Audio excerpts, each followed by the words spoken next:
అందరికీ నమస్కారం। గత కొద్ది రోజులుగా 108 అంబులెన్స్ల నిర్వహణలో జరిగినటువంటి కుంభకోణం గురించి మనం అనేక వాస్తవాలు తెలుసుకుంటూ ఉన్నాం। మరి 3 రోజుల క్రితం ఆదివారం నేను ఈ కుంభకోణానికి సంబంధించినటువంటి అనేక వాస్తవాల్ని తెలుగుదేశం పార్టీ పక్షాన వెలుగులోకి తీసుకురావడం జరిగింది। ఏ విధంగా విజయసాయిరెడ్డి సొంత వియంకుడైనటువంటి రామ్ ప్రసాద్ రెడ్డి గారికి చెందినటువంటి అరబిందో ఫౌండేషన్కి ఒక కాంట్రాక్టు అమలులో ఉండగానే ఆ కాంట్రాక్ట్ని ఇల్లీగల్గా రద్దు చేసి అరబిందో ఫౌండేషన్కి అధిక ధరలు చెల్లిస్తూ దాదాపు ఒక్క 108లోనే 307 కోట్ల రూపాయలు అధిక ధరలు చెల్లించే విధంగా ఏ విధంగా ఒక కుంభకోణానికి పాల్పడ్డారో జీవో నెంబర్లతో సహా డాక్యుమెంట్లతో సహా అన్నీ కూడా మీ ముందు ఉంచడం జరిగింది। మరి పాపం దాదాపు 2 రోజుల పాటు సంబంధిత ఆరోగ్య శాఖ మంత్రి గారు, రాష్ట్ర ఉప ముఖ్యమంత్రి గారు, ఆళ్ల నాని గారు పూర్తి మౌనం వహించారు, సమాధానం చెప్పలేక। అదేవిధంగా ప్రతిరోజు ట్వీట్ల మీద ట్వీట్లు పెట్టేటటువంటి మన ట్విట్టర్ రెడ్డి గారు విజయసాయి రెడ్డి గారు ఒక్క ట్వీట్ కూడా పెట్టలేదు, ఎందుకో సమాధానం చెప్పలేక ఆయన కూడా ముఖం చాటేశాడు। అదేవిధంగా రాష్ట్ర ప్రభుత్వం తరపు నుంచి అసలు చిన్న విషయం ఉన్నా కూడా మీడియా ముందుకు వచ్చి రంకెలేసేటటువంటి అంబటి రాంబాబు గారు ఎందుకు మౌనంగా కూర్చున్నారో నాకు అర్థం కాలేదు। అదేవిధంగా సమాచార శాఖ మంత్రి గారు పేరు నాని గారు ప్రతిదానికి కూడా ప్రభుత్వాన్ని భుజానికి ఎత్తుకుని చాలా గొప్పగా డిఫెండ్ చేస్తున్నానన్న ఫీలింగ్లో ఉంటారు। ఆయన గారు మాట్లాడలేదు, ఎవరు మాట్లాడలేదు, ఒక అధికారి మాట్లాడలేదు। జవహర్ రెడ్డి గారు సంబంధిత శాఖ ప్రిన్సిపల్ సెక్రటరీ గారు పదే ఆయన కూడా మీడియా ముందుకు వచ్చి మాట్లాడేటటువంటి జవహర్ రెడ్డి గారు కూడా మౌనంగా ఉండిపోయారు। ప్రజలందరూ ఈ మౌనాన్ని గమనించి నిజమే కదా బయట పెట్టినటువంటి వాస్తవాలకి సమాధానం చెప్పుకోలేక నేను చెప్పినటువంటి ఈ జాబితాలో ఉన్నటువంటి పెద్ద మనుషులందరూ కూడా ముఖం చాటేశారని ప్రజలందరూ కూడా అర్థం చేసుకున్నారు, నిజాన్ని తెలుసుకున్నారు। సరే, నిన్న ఈ పెద్ద మనుషులు ఎవరో మీడియా ముందుకు వచ్చే సాహసం చేయలేక మీడియా అడిగే ప్రశ్నలకి జవాబులు మన దగ్గర లేవని తెలిసి నిన్న రాత్రి ఒక నోట్ విడుదల చేశారండి, ఒక press note, clarifications on procurement of 108 and 104 vehicles and service provider అని చెప్పి ఒక నోట్, ఒక కాగితం అయితే పంపించారు। ఎందుకంటే కాగితాలు పంపించేస్తే మళ్ళీ తిరిగి సమాధానాలు ప్రశ్నలు అడగడానికి వీళ్ళు అందుబాటులో ఉండరు కదా, ఆ ఇబ్బంది ఉండదు కదా పాపం వాళ్ళకి। అదే మీడియా సమావేశం పెడితే ఇబ్బంది, కానీ కాగితాలు పంపించడం ఉందని పంపిస్తారు। కానీ ఈ కాగితాన్ని నేను కూడా క్షుణ్ణంగా పరిశీలించడం జరిగింది। ఇంకా కూడా వీళ్ళు ఏవైతే అంశాలు ప్రస్తావించారో వాటి మీద కూడా ధైర్యంగా ప్రజల ముందుకు వచ్చి సమాధానం చెప్పాలి అని చెప్పి ఈరోజు రావటం జరిగింది। ఎందుకంటే వైసీపీ నాయకులకి, వైసీపీ మంత్రులకి ఉన్నటువంటి ఇబ్బందులు మాకు లేవు, ఎందుకంటే మేము వాస్తవాల్ని, నిజాల్ని మాట్లాడేటటువంటి వ్యక్తులం కాబట్టి ధైర్యంగా పదే మీడియా ముందుకు వస్తాం, ప్రజలతో మాట్లాడతాం, ప్రజల ముందు నిజాలను ఉంచుతాం।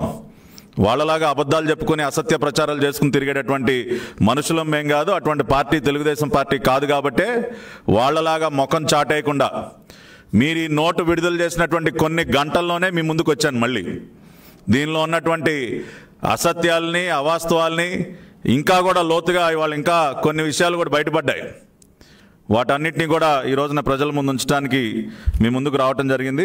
దీనిలో పాయింట్ వైజ్గా పరిశీలిస్తే ముందుగా వీళ్ళు ఒక ఎక్స్పర్ట్ కమిటీని నియమించారంట, అధికారంలోకి రాగానే ఒక ఎక్స్పర్ట్ కమిటీని 108 నిర్వహణకు సంబంధించి అధ్యయనం చేయడానికి ఒక ఎక్స్పర్ట్ కమిటీ నిర్వహించి అది ఒక నివేదిక ఇచ్చిందంట ఆ కమిటీ। దానిలో రిపోర్ట్ ఫైండింగ్స్ వీళ్ళు ఏం చెప్తారండి, out of 439 existing ambulances, more than 50% of the ambulances are not in good shape and are not in good condition. 50% అంబులెన్సులు కూడా తిరగట్లేదు 439 అంబులెన్సుల్లో అన్నది వీళ్ళు మాట్లాడినటువంటి మొదటి మాట। 439లో సగం అంటే సుమారుగా 215. మరి ఈ రోజున నా మొదటి ప్రశ్న ఏంటంటే, మీరు కొత్తగా 770 అంబులెన్సులు నడపాలి రాష్ట్రంలో ఉన్న ఒక ఆలోచనతో మీరు కొత్తగా అంబులెన్సులను కొనుగోలు చేసే ఒక జీవోని మీరు విడుదల చేయడం జరిగింది. ఆ జీవోలో మీరు అదనంగా కేవలం 439 అంబులెన్సులు మాత్రమే కొనుగోలు చేయడానికి మీరు ఒక జీవో విడుదల చేశారు. మరి 439, 770లో 439 మనం తీసేస్తే సుమారుగా ఇంకా 340 అంబులెన్సులు చిల్లర పాత అంబులెన్సులని ఈ రోజుకి కూడా మీరు వాడుతూ ఉన్నారు. అంటే మీరు ఏదైతే మొదటి స్టేట్మెంట్ మీరు రాశారో, అంటే 439లో సగం కూడా పనికిరాని ఉన్నాయని చెప్పి మీరు ఏదైతే చెప్పారో అది పూర్తి అవాస్తవాన్ని మీరు ఇచ్చినటువంటి ఈ కొనుగోలు సంబంధించినటువంటి జీవో ద్వారానే చాలా స్పష్టంగా అర్థమవుతోంది. ఎందుకంటే గత ప్రభుత్వ హయాంలో ఉన్నటువంటి దాదాపు 341 అంబులెన్సుల్ని ఈ రోజుకి కూడా మీరు ఉపయోగించడానికి మీరు సిద్ధపడ్డారంటే అవన్నీ కూడా బ్రహ్మాండమైనటువంటి కండిషన్లు ఉన్నాయి కాబట్టే మీరు ఇంకా కూడా వాటిని ఉపయోగిస్తున్నారన్నది చాలా స్పష్టంగా అర్థమవుతోంది. కాబట్టి మీ మొదటి స్టేట్మెంటే అది కాంట్రడిక్టరీ స్టేట్మెంట్ అని మనం చాలా స్పష్టంగా చెప్పవచ్చు. అదేవిధంగా గత ప్రభుత్వం ఏదో అన్నీ పనికిరానటువంటి అంబులెన్సుల్ని తిప్పింది, అసలు ఏవి కూడా సరిగ్గా తిరగలేనటువంటి కండిషన్లు ఉన్నాయని ఏదైతే ఆరోపణ చేస్తూ ఉన్నారో దానికి సమాధానంగా 8/10/2018 జీవో నెంబర్ 514 ఆ రోజున తెలుగుదేశం పార్టీ ప్రభుత్వం విడుదల చేసినటువంటి జీవో. ఈ జీవో ఏంటి అంటే 365 పాత అంబులెన్సుల్ని కండెమ్ చేస్తూ, అంటే సర్వీసుల్లో నుంచి తొలగిస్తూ వాటిని స్క్రాప్గా అమ్ముకునే విధంగా ఒక జీవోను విడుదల చేసింది 2018 అక్టోబర్లోనే. అంటే గత ప్రభుత్వమే పాత అంబులెన్సులన్నింటినీ తొలగించి బాగా తిరిగేటటువంటి అంబులెన్సులనే సర్వీస్లో ఉంచినటువంటి సందర్భంలో మీరు ఏ విధంగా ఇంకా కూడా పాత అంబులెన్స్లే ఉన్నాయి, మేమేదో కొత్తగా వచ్చి మేమే అసలు మొత్తం ఫ్లీట్ మొత్తాన్ని కూడా మేమే మొత్తం కొత్త వాటితో మేము నింపుతూ ఉన్నామని ఏ విధంగా అంటారు. కాబట్టి గత ప్రభుత్వం అన్ని రకాలుగా శ్రద్ధ తీసుకుంది కాబట్టే పాత అంబులెన్స్లను తొలగించింది. అదేవిధంగా 278 అంబులెన్సులు కొత్త అంబులెన్సుల్ని జీవో నెంబర్ 364 3/7/2015 జీవో నెంబర్ 364 విడుదల చేసి మేము అధికారంలోకి వచ్చినటువంటి మొదటి సంవత్సరంలోనే 278 కొత్త అంబులెన్సులను కూడా కొనుగోలు చేయడం జరిగింది. ఆ విషయాన్ని ప్రజలందరూ కూడా అర్థం చేసుకోవాలి. వైసీపీ నాయకులు అదేవిధంగా గవర్నమెంట్లో ఉన్నటువంటి అధికారులు, ఈ నోటు విడుదల చేసినటువంటి అధికారులు కూడా అర్థం చేసుకోవాలి. తెలుగుదేశం పార్టీ ప్రభుత్వం ఎప్పుడు కూడా 108 మీద పూర్తి శ్రద్ధ వహించి ఆ విధంగా కొత్త అంబులెన్సులు కొనుగోలు చేయడమే కాకుండా పాత వాటిని ఫ్లీట్ నుంచి తొలగించడం అన్నీ కూడా చేసింది. అదేవిధంగా 2016లో 275 కొత్త అంబులెన్సులు, అంటే చంద్రన్న సంచార చికిత్సా కేంద్రాల పేరుతో మొబైల్ హాస్పిటల్స్కి 275 కొత్త అంబులెన్సుల్ని కొనుగోలు చేయడం జరిగింది 2016లో. ఇవే కాకుండా మరి దేశంలోనే మొదటిసారిగా బైక్ అంబులెన్సుల్ని, అంటే గిరిజన ప్రాంతాల్లోకి అంబులెన్సులు వెళ్ళటం కష్టం కాబట్టి ఈ విధంగా ఒక ఇన్నోవేటివ్ ఐడియాతో 2 వీలర్ అంబులెన్సుల్ని ప్రారంభించింది కూడా తెలుగుదేశం పార్టీ ప్రభుత్వం 2017లో. అంటే అడవి ప్రాంతాలు, అడవులు ఉన్నటువంటి ప్రాంతాలు, గిరిజనులు ఉండేటటువంటి ప్రాంతాల్లోకి అక్కడ ఉన్నటువంటి వారికి కూడా మెరుగైన వైద్య సేవలు అందించడం కోసం ఈ విధంగా 2 వీలర్ అంబులెన్సులను కూడా మేము ప్రారంభించాం. అది కూడా గమనించాలి. అంతేకాకుండా దాదాపు 270కి పైగా తల్లి బిడ్డ ఎక్స్ప్రెస్లని ప్రారంభించింది తెలుగుదేశం పార్టీ కొత్త అంబులెన్సులు కొనుగోలు చేసి. అంటే గర్భిణీ స్త్రీలని ఆసుపత్రులకు తీసుకెళ్లడం కోసం, బిడ్డని జన్మనిచ్చిన తర్వాత మళ్ళీ వాళ్ళని క్షేమంగా ఇల్లు చేర్చే వరకు కూడా తల్లి బిడ్డ ఎక్స్ప్రెస్లను కూడా తెలుగుదేశం పార్టీ ప్రవేశపెట్టింది. అంతేకాకుండా మహాప్రస్థానం పేరుతో కొత్త వాహనాలను కొనుగోలు చేసి, అంటే ఎవరైనా మరణిస్తే ఆసుపత్రిలో మరణించిన వారిని ఇంటికి చేర్చడానికి మహాప్రస్థానం వెహికల్స్ని కొనుగోలు చేసింది తెలుగుదేశం పార్టీ. ఆ విధంగా కొత్త అంబులెన్సుల్ని దాదాపు 278 కొత్త అంబులెన్సులు, 275 సంచార చికిత్సా కేంద్రాలు, దాదాపు మరి 150కి పైగా 2 వీలర్ అంబులెన్సులు, దాదాపు 270కి పైగా తల్లి బిడ్డ ఎక్స్ప్రెస్లు, మహాప్రస్థానం వెహికల్స్, ఇవన్నీ కూడా తెలుగుదేశం పార్టీ తన ప్రభుత్వ హయాంలో ఇవన్నీ కూడా అంబులెన్స్ సర్వీసులను మెరుగుపరిచింది. అంతేకాకుండా advanced life support system ALS అంబులెన్స్లను ప్రవేశపెట్టింది చంద్రబాబు నాయుడు గారు. మొబైల్ వెంటిలేటర్ల వ్యవస్థతో ఫ్యాబ్రిలేటర్లు కూడా అమర్చి, అంటే ఎవరికైనా గుండెపోటు వస్తే షాక్ ట్రీట్మెంట్ ఇచ్చేటటువంటి వ్యవస్థను కూడా అంబులెన్సుల్లో ఏర్పాటు చేసి అడ్వాన్స్డ్ లైఫ్ సపోర్ట్ సిస్టమ్ ఉన్నటువంటి వ్యవస్థను అంబులెన్సుల్లో తీసుకొచ్చింది నారా చంద్రబాబు నాయుడు గారు. కాబట్టి ఇవన్నీ కూడా వాస్తవాలు ఈ విధంగా ఉంటే అసలు గత ప్రభుత్వం అసలు ఏమీ చర్యలు తీసుకోలేదు, మొత్తం అంబులెన్సుల వ్యవస్థ అంతా కూడా నిర్వీర్యం అయిపోయిందని ఏ విధంగా మాట్లాడతారో జగన్మోహన్ రెడ్డి గారు, మరి సంబంధిత శాఖ మంత్రి గారు సమాధానం చెప్పాలి. అంతేకాకుండా ఇక మనం రెండో విషయానికి వెళ్ళినట్లయితే, మేమేదైతే ప్రశ్న అడిగామో health and family welfare, ministry of health and family welfare నుంచి మీరు ఆరోగ్యశ్రీ ట్రస్ట్ కిందకి 108 అంబులెన్స్ సర్వీసుల్ని ఎందుకు మార్చారు అని మేము సూటిగా ప్రశ్న అడిగాం. దానికి సమాధానం చెప్పలేదు ఈ రాష్ట్ర ప్రభుత్వం. ఏదో కమిటీ రికమెండ్ చేసింది కాబట్టి మేము ఏదో ఆరోగ్యశ్రీ హెల్త్ కేర్ ట్రస్ట్కి మార్చేసామని చెప్తా ఉన్నారు. మీరు మార్చాల్సిన అవసరం ఎందుకు వచ్చింది? రాజశేఖర్ రెడ్డి అనే వ్యక్తిని తీసుకొచ్చి అక్కడ ఎందుకు కూర్చోబెట్టారు? నెల రోజుల కాలంలోనే ఎందుకు అతనికి ప్రమోషన్ ఇచ్చారన్న ప్రశ్నకి ఎక్కడా కూడా ఈ నోట్లో సమాధానం చెప్పలేదు. అంటే మీరు ఒక దొంగ పని చేయడానికి సిద్ధపడ్డారు కాబట్టే ministry of health and family welfare నుండి ట్రస్ట్ కిందకి మార్చారన్నది చాలా స్పష్టంగా అర్థమవుతోంది. మీరు ప్రశ్నకి సమాధానం చెప్పలేకపోవటం కూడా దానికి బలం చేకూరుస్తూ ఉంది. కాబట్టి అది కూడా ప్రజలందరూ కూడా అర్థం చేసుకోవాలి. ఇక మేము ఆ రోజున అడిగినటువంటి ఇంకొక ప్రశ్న, ఫైనాన్స్ మోడల్లో నుంచి మీరు అవుట్ రైట్ పర్చేజ్ మోడల్లోకి ఎందుకు మారారు అని మేము అడిగాం. అంబులెన్స్లను ముందుగా మరి జీవో నెంబర్ 111 ద్వారా ఫైనాన్స్లో కొనుగోలు చేయాలని చెప్పి నిర్ణయం తీసుకున్నటువంటి మీరు నెల రోజుల కాలంలోనే అవుట్ రైట్ పర్చేజ్లోకి ఎందుకు మారారు?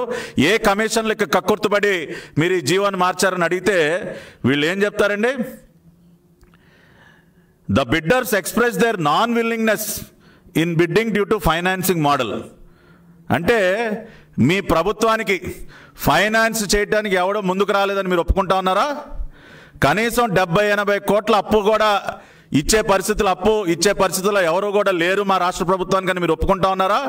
అంటే మీ ప్రభుత్వానికి ఉన్నటువంటి క్రెడిబిలిటీ ఇదేనా? కనీసం 70-80 కోట్ల అప్పు కూడా అందుకునే పరిస్థితిలో లేనటువంటి హీనమైనటువంటి పరిస్థితికి రాష్ట్ర ప్రభుత్వం దిగజారిపోయిందని ఒప్పుకుంటా ఉన్నారా మీరు?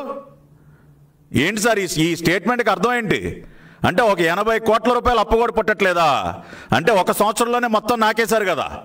82-83 వేల కోట్ల రూపాయలు అప్పులు చేసి రాష్ట్ర ప్రభుత్వాన్ని దివాళా తీయించారు. కాబట్టి ఇవాళ మీకు కనీసం ఒక 70-80 కోట్లు కూడా అప్పు పుట్టే పరిస్థితిలో లేదని మీరు ఒప్పుకుంటా ఉన్నారా?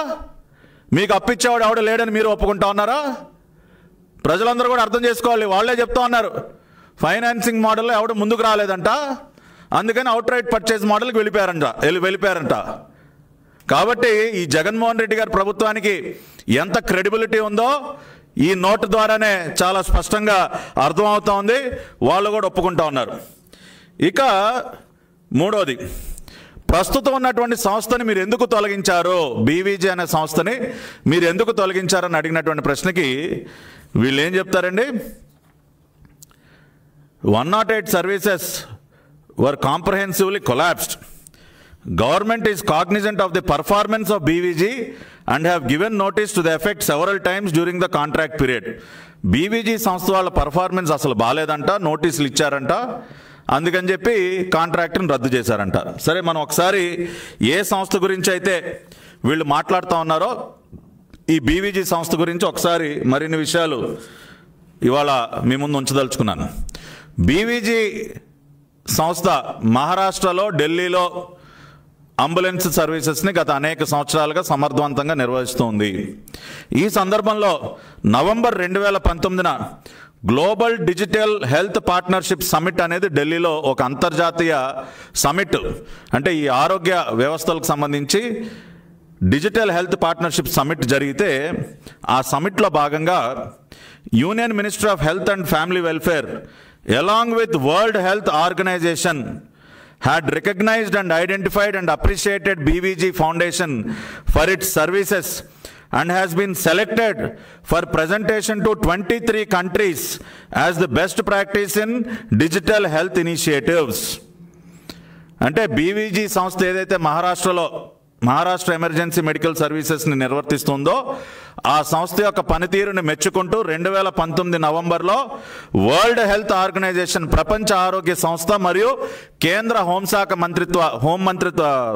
ఆరోగ్య మంత్రిత్వ శాఖ వీరిద్దరూ కూడా ఇక్కడ వీళ్ళు అమలు చేస్తున్నటువంటి విధానాలని స్టడీ చేయడం కోసం, అంటే 23 దేశాలకి ప్రజెంటేషన్ ఇచ్చే విధంగా వాళ్ళని ఐడెంటిఫై చేయడం జరిగింది.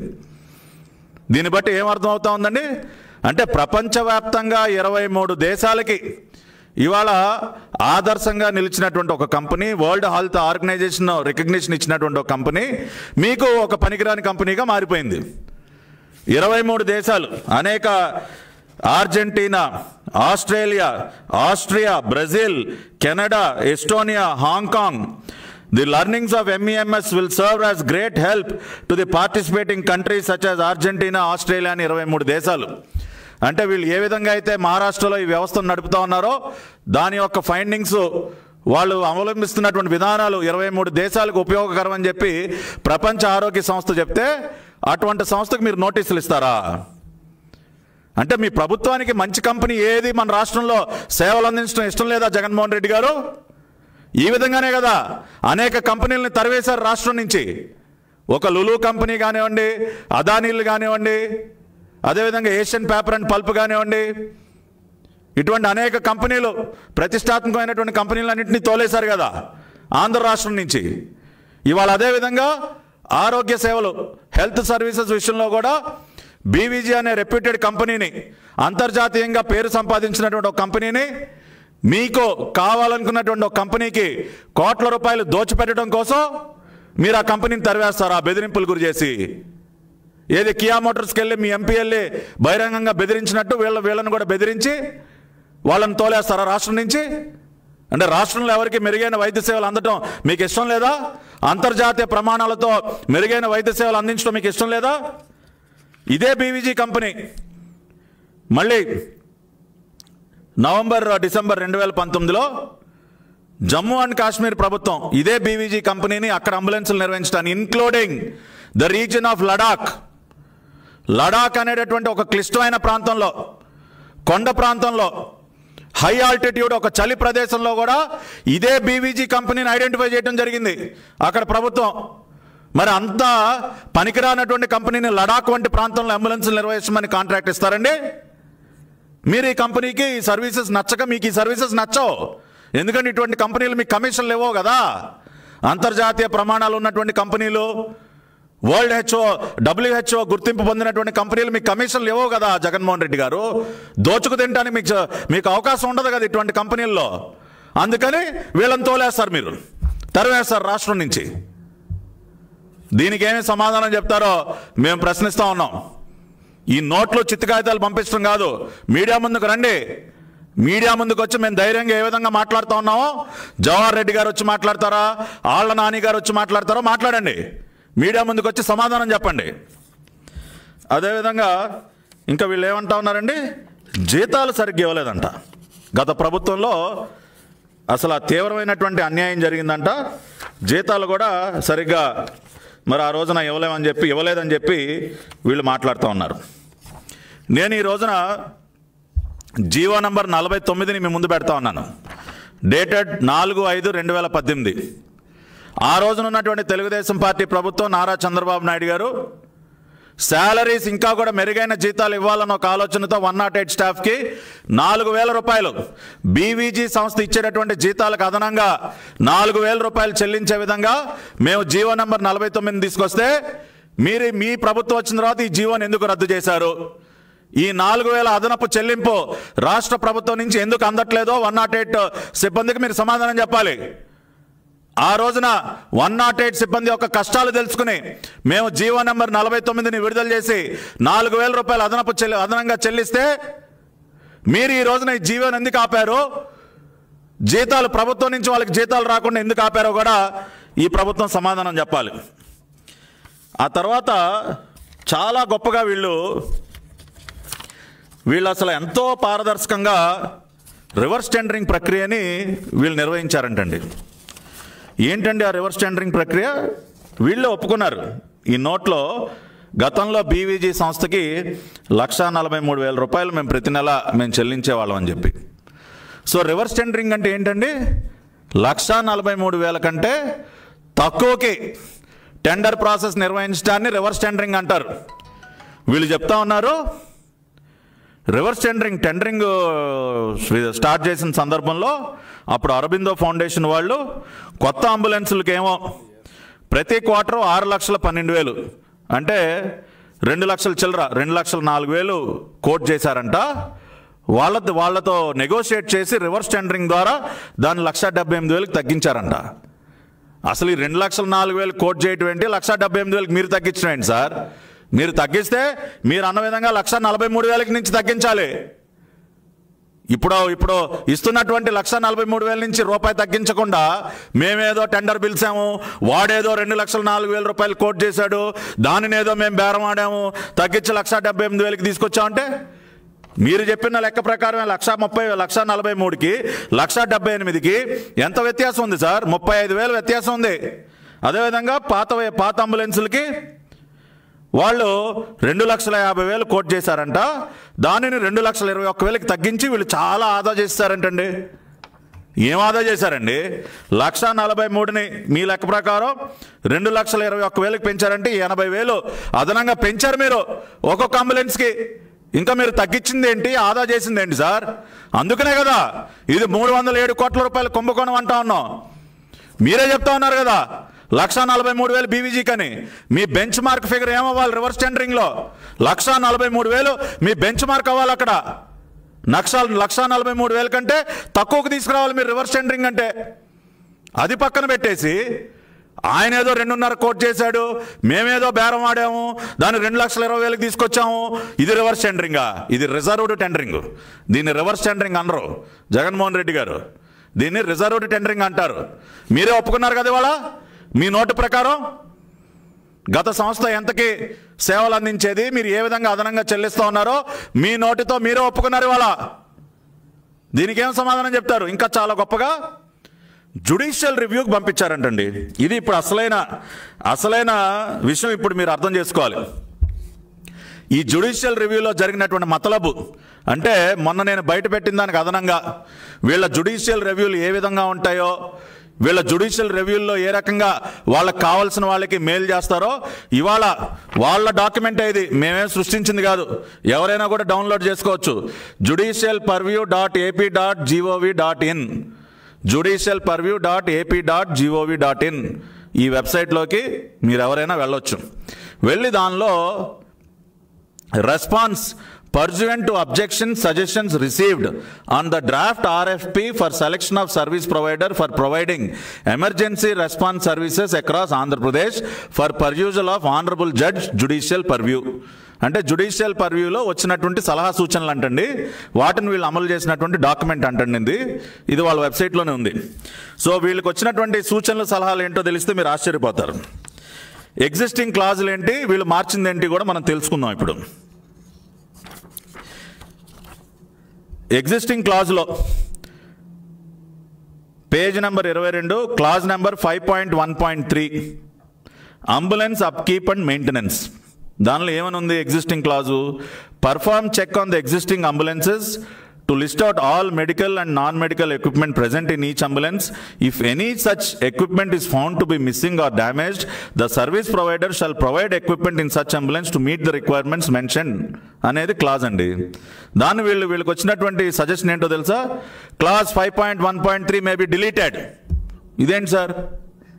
ఇంకా కూడా మెరుగైన సేవలు అందించమని ఏమన్నా సలహా సూచనలు వస్తాయి కానీ ఉన్నటువంటి అంబులెన్స్లను పరిశీలించి దానిలో ఇంకేమన్నా రిపేర్ చేయాల్సిన ఏమన్నా ఉన్నా, అదనంగా ఎక్విప్మెంట్ ఏమన్నా పాడైపోయింది ఏమన్నా ఉన్నా వాటిని సరిచేయాలి, రేపు వచ్చేటటువంటి సర్వీస్ ప్రొవైడర్ అని ఒక క్లాజ్ ఉంటే మీ judicial పర్వ్యూలో clause may be డిలీటెడా?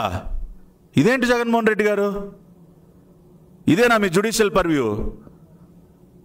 Next ఇంకా అవ్వలేదు, ఇంకా చాలా ఉన్నాయండి. 5.1.4 క్లాజ్ నంబర్, దానిలో service provider will build ambulance stations for each ambulance at the specified location as per the specifications and branding signage details given by the client which provides space for parking of the ambulance along with one MOU. అంటే ఈ అంబులెన్సులకి shelter create చేయాలి, ambulance stations నిర్మించే విధంగా clause number 5.1.4 ఉంటే వీళ్ళకి వచ్చినటువంటి సూచన ఏంటో తెలుసా సార్?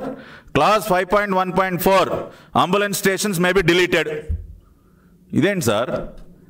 ఉన్నటువంటి ఇప్పుడు మీరు కొనుగోలు చేసినటువంటి అంబులెన్సులకి ఒక షెల్టర్ కావాలి, షెల్టర్ ఏర్పాటు చేసే విధంగా అక్కడ ఉంటే క్లాజ్ మే బి డిలీటెడ్ ఏంటి సార్? అంటే అది కూడా వద్దా మీకు? అంటే ఈ అంబులెన్స్లన్నీ ఎక్కడ పడితే అక్కడ చెట్ల కింద పొట్ల కింద ఉండాలా? ఏం సమాధానం చెప్తారు సార్? ఇదేనా మీ జ్యుడిషియల్ పర్వ్యూ? జ్యుడిషియల్ రివ్యూ అంటే ఇదేనా? తెలుసుకోండి రాష్ట్ర ప్రజలందరూ, వీళ్ళు చాలా గొప్పగా, అసలు దేశంలోనే ఏ రాష్ట్రం కూడా జ్యుడిషియల్ రివ్యూ చేయదంటండి, వీళ్ళే చేస్తూ ఉన్నారంటే ఇది ఒక గొప్ప సంస్కరణ అంట. వీళ్ళు తెచ్చినటువంటి దిక్కుమాలిన సంస్కరణ ఇదే. ఉన్నటువంటి క్లాజులన్నీ డిలీట్ చేయడమే వీళ్ళు తీసుకొచ్చినటువంటి సంస్కరణ. ఇక అతి ముఖ్యమైందండి pre qualification criteria, clause number 6.1 sub clause 2. దీనిలో ఏమనుందండి? Bidder should have minimum of 5 years of experience in providing emergency response services at field level అని క్లాజ్ నెంబర్ 6.1. అదేవిధంగా ఇంకొకటి experience of operating and maintaining 108 emergency response service ambulances for central state government PSUs and parastatal agencies. ఇది clause అండి. దీనిని వీళ్ళకి వచ్చినటువంటి సూచన ఏంటంటే దాన్ని ఏమని మార్చమని వచ్చిందంటే experience of operating and maintaining 108 emergency response services for central state government PSUs parastatal agencies in India or abroad అంట. అంటే ఉన్నటువంటి క్లాజ్లోనేమో ఎక్కడ అబ్రాడ్ అన్న పదం లేదండి.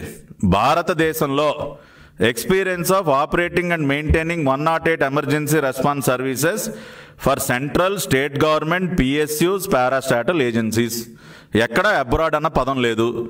మీరు మీ జ్యుడిషియల్ రివ్యూలో భాగంగా అబ్రాడ్ అన్న పదాన్ని ఎందుకు చేర్చారు అన్నది ప్రశ్న. దీనికి సమాధానం కూడా మనకు తెలుసు. ఎందుకంటే ఈ అరబిందో ఫౌండేషన్కి ఎక్కడా కూడా వీళ్ళకి జాతీయ ఎటువంటి అనుభవం లేదు. దేశంలో ఎక్కడా కూడా వీళ్ళు గతంలో ఎటువంటి అంబులెన్స్ సర్వీసెస్ నిర్వహించలేదు. కాబట్టి వాళ్ళ సౌలభ్యం కోసం, వాళ్ళకి బెనిఫిట్ చేయటం కోసం అబ్రాడ్ అన్న ఒక పదాన్ని తగిలించి వీళ్ళు south central ambulance services NHS foundation trust UK వాళ్ళతో ఒక జాయింట్ వెంచర్ కుదుర్చుకున్నారని చెప్పి వీళ్ళు ఈ అరబిందో ఫౌండేషన్కి మేలు చేయటం కోసం, వాళ్ళు క్వాలిఫై అవ్వటం కోసం మీరు ఈ అబ్రాడ్ అన్న పదాన్ని మీరు యాడ్ చేస్తారా మీ జ్యుడిషియల్ రివ్యూలో? అంటే దేశంలో వీళ్ళకి ఎక్కడా కూడా ఏ రాష్ట్రంలో అంబులెన్సెస్ నిర్వహించినటువంటి అనుభవం లేదు కాబట్టి, వీళ్ళు క్వాలిఫై అవ్వలేరు కాబట్టి వీళ్ళు అబ్రాడ్ అన్న పదం కనుక యాడ్ చేస్తే మనం ఇతర దేశాల్లో ఉన్నటువంటి వారితో జాయింట్ వెంచర్ పెట్టుకుంటే క్వాలిఫై అయిపోవచ్చు కదండి. ఆ విధంగా మీరు మార్పులు చేస్తారా? దీన్ని బట్టి క్లియర్గా అర్థం కావట్లేదా రాష్ట్ర ప్రజలకి? ఒక సంస్థకి మేలు చేయటం కోసం అరబిందో ఫౌండేషన్కి ఏదో ఒక విధంగా ఈ అంబులెన్స్ సర్వీసుల్ని కట్టబెట్టడం కోసం, ఒక అనుభవం లేనటువంటి అరబిందో ఫౌండేషన్కి ఈ అంబులెన్స్ సర్వీసులను కట్టబెట్టి 307 కోట్ల రూపాయలు దోచిపెట్టడం కోసం జ్యుడిషియల్ రివ్యూ పేరుతో వీళ్ళు ఈ విధమైనటువంటి క్లాజుల్లో మార్పులు చేసి ఇవాళ రెడ్ హ్యాండెడ్గా దొరికిపోయింది ఇవాళ జగన్మోహన్ రెడ్డి గారి ప్రభుత్వం. దీనికి ఏమి సమాధానం చెప్తారు మీరు? ఎందుకు యాడ్ చేశారు అబ్రాడ్ అన్న పదాన్ని మీ జ్యుడిషియల్ రివ్యూలో? అరబిందో ఫౌండేషన్కి మేలు చేయడం కోసం కాదా? ఇన్ని తప్పుడు పనులు చేస్తూ మీరు మా గురించి మాట్లాడతారా? తెలుగుదేశం పార్టీ గురించి, తెలుగుదేశం పార్టీ హయాంలో అది జరగలేదు ఇది జరగలేదు అని మీరు మాట్లాడతారా? పూర్తిగా ఇది ఒక కుంభకోణం అనటానికి కావలసినన్ని సాక్ష్యాధారాలు మీ ముందు పెడతా ఉన్నాను ఈ రోజున. ఏ విధంగా క్లాజుల్ని డిలీట్ చేసేశారో, ఏ విధంగా అరబిందోకి మెయిల్ చేయడం కోసం మార్పులు చేశారో ఇవన్నీ వాళ్ళ డాక్యుమెంట్ ఆధారంగానే చెప్తా ఉన్నాను నేను. This is not any document which is prepared in TDP office. ఇది గవర్నమెంట్ వెబ్సైట్లో ఉంది డాక్యుమెంట్. రండి ఇప్పుడు వచ్చి సమాధానం చెప్పండి మీడియా ముందుకు వచ్చి. మళ్ళీ ఎన్ని రోజులు దాక్కుంటారో చూస్తాను నేను.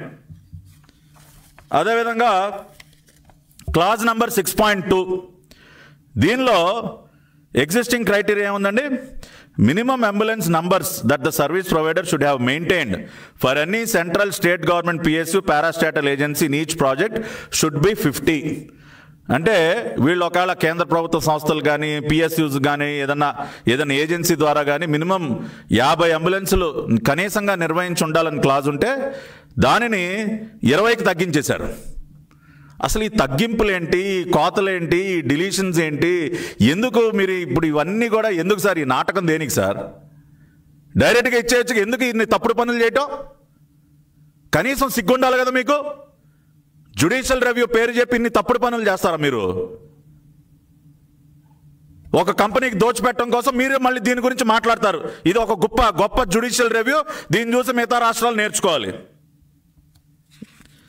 ఇంకేం మార్చారండి దీనికి? మళ్ళీ వెయిటేజ్ మార్కుల్లోనంటండి అత్యధిక వెయిటేజ్ మార్కులు దేనికి ఇస్తామండి మనం? గత సర్వీస్ లేదంటే గత అనుభవం బట్టి కానివ్వండి, 108 సర్వీసుల నిర్వహణకు సంబంధించి కానివ్వండి, వాళ్ళ ఎఫిషియన్సీ, వాళ్ళ నెంబర్ ఆఫ్ అంబులెన్సెస్, వీటన్నిటికీ ఎక్కువ వెయిటేజ్ మార్కులు ఇస్తాం. వీళ్ళు దేనికి ఎక్కువ వెయిటేజ్ మార్కులు ఇచ్చారో తెలుసా అండి?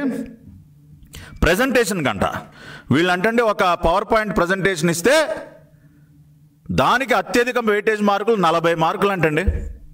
ఏదో ఒక పవర్ పాయింట్ ప్రజెంటేషన్కి అంటే 70 మార్కులు వస్తాయి కానీ వీళ్ళు టెక్నికల్గా క్వాలిఫై అవ్వరని చెప్పి, అరబిందోకి అటువంటి క్రైటీరియా లేదని చెప్పి మీరు ఒక ప్రజెంటేషన్కి 40 మార్కులు ఇచ్చేస్తారా? అదేవిధంగా క్లాజులో 250 నుంచి 300 numbers. Bidder should have maintained following number of emergency response services. దానిలో 250 నుంచి 300 వరకు ఉన్నటువంటి నెంబర్స్కి 15 మార్కులు ఉంటే వీళ్ళు రివైజ్డ్ దానిలో 20 మార్కులు పెంచేస్తారు. అంటే ఈ వెయిటేజ్ మార్కులు పెంచడంలో కూడా మీ యొక్క కుట్ర అర్థమైపోయింది కదా. ఒక పవర్ పాయింట్ ప్రజెంటేషన్కి ఏమో 40 మార్కులు, తక్కువ నంబర్స్ ఆపరేట్ చేసే వాళ్ళకేమో దాన్నేమో 15 నుంచి 20కి పెంచేసి, ఈ విధంగా ఇన్ని రకాలుగా మీరు మీ వెబ్సైట్లో ఉంచినటువంటి జ్యుడిషియల్ రివ్యూ డాక్యుమెంట్లోనే ఇన్ని అవకతవకలు నేను ఈ రోజున ప్రత్యక్షంగా ఇవాళ ప్రజల ముందు ఉంచడం జరిగింది. వీటన్నిటికీ ఏమి సమాధానం చెప్తుందని నేను అడుగుతా ఉన్నా జగన్మోహన్ రెడ్డి గారి ప్రభుత్వం. అదేవిధంగా ఈ రోజున ఇంకా అతి ముఖ్యమైనటువంటి పాయింట్ ఏంటంటే, కరోనా సమయంలో కరోనా యొక్క ఉధృతి వ్యాప్తి ఇంత వేగంగా విస్తరిస్తూ ఉంటే మీరు కరోనాకి డెడికేటెడ్గా అంబులెన్స్ని ఎందుకు పెట్టలేదు? ఇవాళ 108 స్టాఫే చెప్తా ఉన్నారు, కరోనాకి డెడికేటెడ్గా ఒక అంబులెన్స్ కూడా లేదు. కరోనా పేషెంట్ని తీసుకెళ్లేటటువంటి అంబులెన్స్నే మామూలు రోగికి కూడా వాడుతూ ఉన్నారు. మీరు ఏ రకంగా వాడతారండి? ఎలా వాడతారండి? వైరస్ స్ప్రెడ్ అవుదా? మనం ఈ రోజున అసలు మన టచ్ పాయింట్సే లేకుండా చూసుకుంటా ఉంటే, ప్రతిసారి శానిటైజర్ డబ్బాలు పట్టుకుని గంటకు 4 సార్లు శానిటైజర్లు వాడుతూ మనం ఉంటే, మీరు కరోనా పేషెంట్కి వాడినటువంటి అంబులెన్స్ని మీరు ఇతర రోగులకి ఎలా వాడతారు? మీరు అంటే వాళ్ళ ప్రాణాలను మీరు ప్రమాదంలో పెట్టట్లేదా? అంబులెన్సుల గురించి చాలా గొప్పగా పాఠాలు చెప్తా ఉన్నారు. ఉన్నటువంటి అంబులెన్సులనేమో రంగులేసి ఆవిడ పెట్టారు, ఉపయోగించకుండా. మీ రంగుల పిచ్చ కోసం మీరు కరోనా ఉన్న సమయంలో మామూలు పేషెంట్స్ జీవితాలతో ఆడుకుంటారా? మీరు కొత్త అంబులెన్సులు కొనుగోలు చేసినటువంటి అంబులెన్సులు కూడా రంగులేసి ఆడిపెట్టారు. ముహూర్తాలు కావాలా మీకు? జూలై 1 మీ ముహూర్తమా? ఈ లోపల ఎన్ని ప్రాణాలు గాల్లో కలిసిపోతాయండి? మీరు రంగులు వేయటానికి మీ ముహూర్తాల కోసం మీరు కరోనా పేషెంట్లకి డెడికేటెడ్ అంబులెన్సులు పెట్టకుండా ప్రజల ప్రాణాలతో చెలగాటం ఆడుతూ ఉన్నారు. 108 స్టాఫ్కి కనీసం ప్రొటెక్టివ్ గేర్ ఇవ్వలేదు మీరు సరిగ్గా. ఈ రోజుకి కూడా front line warriors 108 staff protective gear ఎవరు, డెడికేటెడ్ అంబులెన్సులు పెట్టరు. మీరు మాకు అంబులెన్స్ పాఠాలు చెప్తే మీరు నేర్చుకోవాలి. అదేవిధంగా ఉద్యోగస్తులు 108 అంబులెన్స్ ఉద్యోగస్తుల గురించి మాట్లాడుతున్నారండి. ఇందాక నేను చెప్పాను 4,000 రూపాయలు ఏ విధంగా గత ప్రభుత్వం పెంచితే జీతం, ఇవాళ అది అందకుండా ఆ జీవోని ఏ విధంగా రద్దు చేశారో, ఇప్పుడు అరబిందో వాళ్ళు బలవంతంగా అండర్టేకింగ్, ఇది ఈ కాగితాలు పంచిపెడతా ఉన్నారండి స్టాఫ్కి, అండర్టేకింగ్లు తీసుకుంటా ఉన్నారు, సంతకాలు పెట్టించుకుంటా ఉన్నారు. దానిలో క్లాజులు ఎలా ఉన్నాయంటే అండి,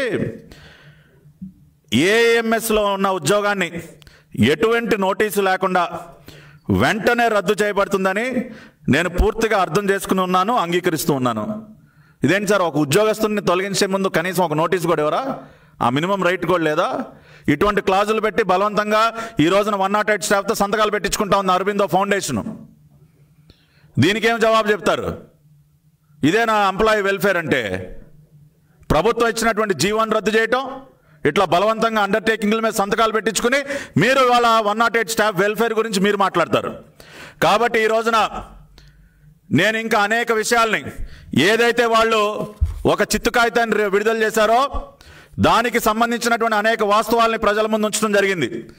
ఏ విధంగా గత ప్రభుత్వం కొత్త అధికారంలోకి వచ్చినటువంటి మొదటి సంవత్సరంలోనే కొత్త అంబులెన్సులని కొనుగోలు చేసిందో, దాదాపు 278 అంబులెన్సులు, పాత వాటిని ఏ విధంగా కండెమ్ చేసిందో, అదేవిధంగా చంద్రన్న సంచార చికిత్సా కేంద్రాలని దాదాపు 270కి పైగా మొబైల్ హాస్పిటల్ యూనిట్స్ని ఏ విధంగా మేము కొనుగోలు చేసి ప్రవేశపెట్టామో, దేశంలో ఎక్కడా లేని విధంగా 2 వీలర్ అంబులెన్సులను ఏ విధంగా ప్రవేశపెట్టామో, అదేవిధంగా తల్లి బిడ్డ ఎక్స్ప్రెస్లు కానివ్వండి, మహాప్రస్థానం కానివ్వండి, ఈ విధంగా హెల్త్ సర్వీసెస్లో చంద్రబాబు నాయుడు గారు తీసుకొచ్చినటువంటి సంస్కరణలు ఎవరు కూడా తీసుకురాలేదు. ప్రవేశపెట్టినటువంటి మంచి పద్ధతులు ఎవరు కూడా ఇప్పటి వరకు ప్రవేశపెట్టలేదు. అదేవిధంగా మరి బీవీజీ సంస్థ గురించి వీళ్ళు ఏదైతే చెప్తా ఉన్నారో అదే సంస్థకి వరల్డ్ హెల్త్ ఆర్గనైజేషన్ ఇచ్చినటువంటి గుర్తింపు కానివ్వండి, ఢిల్లీలో జరిగినటువంటి అంతర్జాతీయ సంస్థలో దాదాపు 23 దేశాలకి మరి మహారాష్ట్రలో బీవీజీ వారు అవలంబిస్తున్నటువంటి విధానాల్ని మనం కూడా టేకప్ చేయాలని 23 దేశాలకు వాళ్ళు ఏ రకంగా రికమెండ్ చేశారో ఆ విషయాలను కూడా నేను మీ ముందు ఉంచడం జరిగింది. అదేవిధంగా ఆఖరికి జమ్మూ అండ్ కాశ్మీర్ లడాక్ ప్రాంతంలో కూడా మరి ఇదే బీవీజీ సంస్థ సేవలు అందిస్తూ ఉంటే మరి ఈ రోజున అటువంటి సంస్థ ఒక పనికిరాని సంస్థకు ఏ విధంగా జగన్మోహన్ రెడ్డి గారి ప్రభుత్వానికి మారిపోయిందో, కేవలం వీళ్ళ కమిషన్లు రావు కాబట్టి, బీవీజీ లాంటి సంస్థలు ఉంటే వీళ్ళు డబ్బులు దోచుకుని తినలేరు కాబట్టి అటువంటి ప్రతిష్టాత్మకమైన సంస్థను ఈ రోజుకి కూడా ఢిల్లీలో కూడా సేవలు అందిస్తున్నటువంటి సంస్థని రాష్ట్రం నుంచి తోలేసి ఈ రోజున వీరు మాట్లాడుతున్నటువంటి విధానంగానే ఉండి కనీసం 70-80 కోట్ల రూపాయల అప్పు కూడా మాకు పుట్టలేదు అని చెప్పి వాళ్లే స్వయంగా ఒప్పుకోవటాన్ని కూడా ప్రజలందరూ కూడా అర్థం చేసుకోవాలి. అంతేకాకుండా రివర్స్ టెండరింగ్ పేరుతో వీళ్ళు చేసినటువంటి అనేక అవకతవకలు, బీవీజీ ఫౌండేషన్ని తరివేసి అరబిందోకి ఈ వర్క్ని కట్టబెట్టడం కోసం జ్యుడిషియల్ రివ్యూ పేరుతో వీళ్ళు ఎన్ని క్లాజులు మార్చారో, అబ్రాడ్ అన్న పదాన్ని తీసుకొచ్చి ఎలా జాయిన్ చేశారో, ఎన్ని క్లాజులు డిలీట్ చేసేశారో, వెయిటేజ్ మార్కులు ఏ విధంగా మార్చారో అరబిందో ఫౌండేషన్కి ఈ జ్యుడిషియల్ రివ్యూ డాక్యుమెంట్ ద్వారానే మీ ముందు ఉంచడం జరిగింది. కాబట్టి ఈ ప్రశ్నలన్నిటికీ కూడా, అంతేకాకుండా అరబిందో ఫౌండేషన్ వాళ్ళు ఈ విధంగా ఈ రోజున బలవంతంగా ఎటువంటి అండర్టేకింగ్లు కూడా రాయించుకుంటా ఉన్నారో, సంతకాలు పెట్టించుకుంటా ఉన్నారో కూడా ఈ రోజున ప్రజలందరి ముందు ఉంచడం జరిగింది. అంతేకాకుండా కరోనా సమయంలో డెడికేటెడ్ అంబులెన్సుల్ని కరోనా పేషెంట్లకి పెట్టకుండా అవే అంబులెన్సుల్ని సాధారణమైన పేషెంట్లకి కూడా వినియోగిస్తూ ఏ రకంగా ప్రజల ప్రాణాలతో చెలగాటం ఆడుతూ ఉన్నారో కూడా నేను ఈ రోజున మీ ముందు పెట్టడం జరిగింది. కాబట్టి ఇవన్నీ అర్థం చేసుకుని, ఇవన్నీ గమనించి 108 అంబులెన్స్ కుంభకోణాన్ని ప్రజలందరూ కూడా అర్థం చేసుకోవాలి. మేము అడిగినటువంటి ఏ ఒక్క ప్రశ్నకు కూడా సమాధానం చెప్పకపోగా ఇంకా కూడా ఈ రోజున ఈ ఆర్ఎఫ్పి డాక్యుమెంట్ ద్వారా, ఈ జ్యుడిషియల్ రివ్యూ ద్వారా, సార్ దయచేసి ఒక్క నిమిషం సార్, ఈ జ్యుడిషియల్ రివ్యూ డాక్యుమెంట్లో ఎన్ని క్లాజులు డిలీట్ చేసి అరబిందో ఫౌండేషన్కి మెయిల్ చేయడం కోసం వీళ్ళు ఎంత కుట్ర చేశారో ఆధారాలతో సహా ఈ రోజున ప్రజల ముందు పెడతా ఉన్నాం. ఇప్పటికైనా రాష్ట్ర ప్రభుత్వం దొంగచాటుగా రాత్రిపూట ఇటువంటి చిత్తు కాగితాలు పంపించకుండా గౌరవ మంత్రి గారిని, ఆరోగ్య శాఖ మంత్రి గారిని మీడియా ముందుకు రావాలని మేము డిమాండ్ చేస్తూ ఉన్నాం.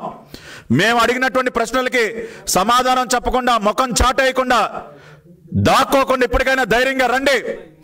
చేసినటువంటి కుంభకోణాన్ని ఒప్పుకోండి. బాధ్యులైనటువంటి వ్యక్తులపైన చర్యలు తీసుకోండి. ఈ రోజున విజయసాయి రెడ్డి గారి వియంకుడైనటువంటి రాంప్రసాద్ రెడ్డికి ఈ కాంట్రాక్ట్ని కట్టబెట్టడం కోసం ఇన్ని అవకతవకలకు పాల్పడినటువంటి బాధ్యులైనటువంటి వ్యక్తులపైన కఠినమైనటువంటి చర్యలు తీసుకోవాలి. మీరు చెప్తున్నటువంటిది రివర్స్ టెండరింగ్ కానే కాదు.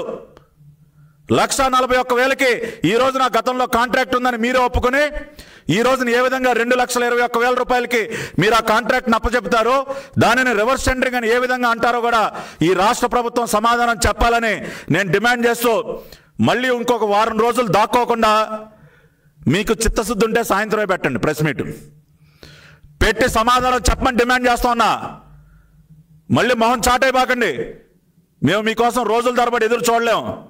మీరు ఇచ్చినటువంటి రిజైండర్, మీరు ఇచ్చినటువంటి నోట్ ఇచ్చిన గంటల్లోనే మీ ముందుకు వచ్చాం. మళ్ళీ ఛాలెంజ్ చేస్తా ఉన్నా ఈ రోజున జగన్మోహన్ రెడ్డి గారిని, మీ ఆరోగ్య శాఖ మంత్రి గారితో మీరు సాయంత్రం 4ంటికి పెడతారా ప్రెస్ మీట్, 5ంటికి పెడతారా, మీ ఇష్టం. ఇవాళ తేలిపోవాలి ఈ విషయం. ఎవరిది నిజం ఎవరిది అబద్ధం అనేది ఈరోజు తేలిపోవాలి.